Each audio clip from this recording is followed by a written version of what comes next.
Hi, I'm Dave, proud owner of a working peach orchard and big-time supporter of promoting tourism. So, why does a peach farmer care about tourism? Well, let me tell you a little story about John and Jane. Hi. They thought it would be nice to take a vacation. John had ideas, and Jane had ideas. But as they talked, they couldn't decide where to go. They knew their perfect place was out there. They just had to find it. Jane flipped through magazines. John started noticing the vacation ads on TV. On his way to work, John saw billboards and heard radio ads. Mostly sunny skies. And once he got there, he talked to his friends about where they spent their vacations. Jane did some research on the internet, visiting different websites to see which places had what they were looking for. After seeing all their options, John and Jane came to the same conclusion. We found the perfect place. They were so excited, they started to plan their trip right away.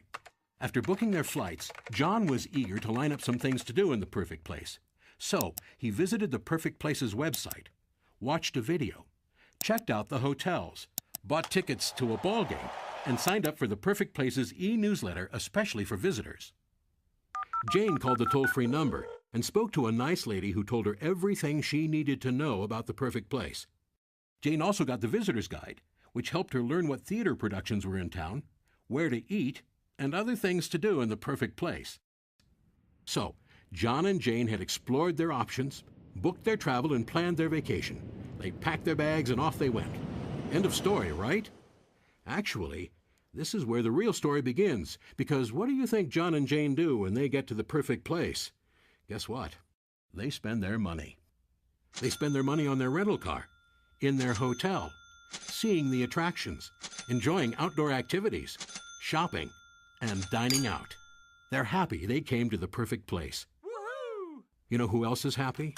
The hotel they stayed in, of course, and the bellman at the hotel, the workers at the local company that supplies his uniform, the stores they shop at, and the banks they use. And then there's the restaurant where John and Jane ate dinner, and the waitress who served them their wine, she's happy too. So's the local vineyard that grew the grapes that made the wine, the people who bottled it, and the drivers who brought it into town, and the peach farmer who supplied the peaches for the cobbler that the waitress served John and Jane for dessert. That's why someone like me cares about tourism in somewhere like the Perfect Place. Yes, I'm a farmer, but I'm also a businessman, and I can draw a lot of conclusions from that story. I bet you can too. Tourism creates jobs. It brings in spending. And tourists pay taxes, which means locals pay less. But tourism is competitive, and without the marketing engine that drives it, people like John and Jane will take their money to some other destination, where it'll benefit some other local economy. Let's make sure our local economy grows.